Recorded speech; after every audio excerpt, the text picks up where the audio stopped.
I'm still trying to wrap my head around the death of Chris Cornell. He's arguably one of the greatest rock singers of his generation. But maybe I'm just saying that because he was one of my favorite singers. And he was the epitome of a rock star, with a nearly 4-octave vocal range, a great lyricist just the same, and as a frontman he was both a commanding and understated presence on stage.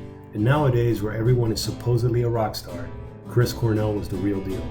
Especially because he didn't act like one, and because he actually sang rock music. And that's what blows my mind, and so many other fans, about his suicide. He seemed to have it all.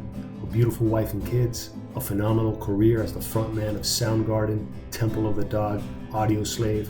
He had a net worth around $60 million and washboard abs well into his 30s, for fuck's sakes. While I will never relate to the life of one of my favorite singers, I definitely related to his music. Songs like Black Hole Sun, Outshined, I Fell on Black Days, Slaves and Bulldozers, Rusty Cage, A Room 1,000 Years Wide, and my favorite, Drawing Flies.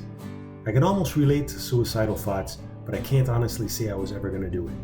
Yet the more I researched about depression, it's more than just about someone's perspective in life.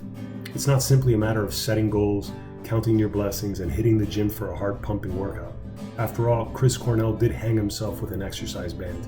For some people, it's about an uncontrollable chemical imbalance where their brain isn't producing enough of the 4 major feel-good chemicals: dopamine, endorphins, oxytocin, and serotonin. Now that more information has surfaced about Chris Cornell taking the drug Ativan, his suicide almost makes sense.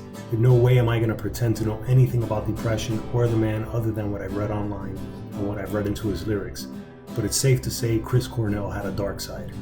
Couple that with heavy drug use in his youth and pharmaceuticals like OxyContin and Ativan in his adulthood, it's unfortunately no surprise he took his own life. Apparently, our minds are not entirely our own. To a large degree, we are what we think. Thoughts turn into feelings, which ultimately guide our behavior. And depending on the thoughts we choose to focus on, sometimes the resulting behavior becomes extremely difficult to control. Yet some of Chris Cornell's darkest thoughts produce some of the most inspiring rock music people the world over ever heard. I'm honored to say I saw him play with Soundgarden back in 1992, when they were still opening for Guns N' Roses, and then again on his solo tour in 2015. And he was an inspiration to me too.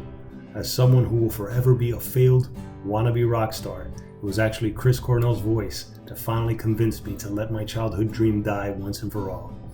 I'll never forget listening to Shadow on the Sun when I finally realized, it's okay buddy, let it go.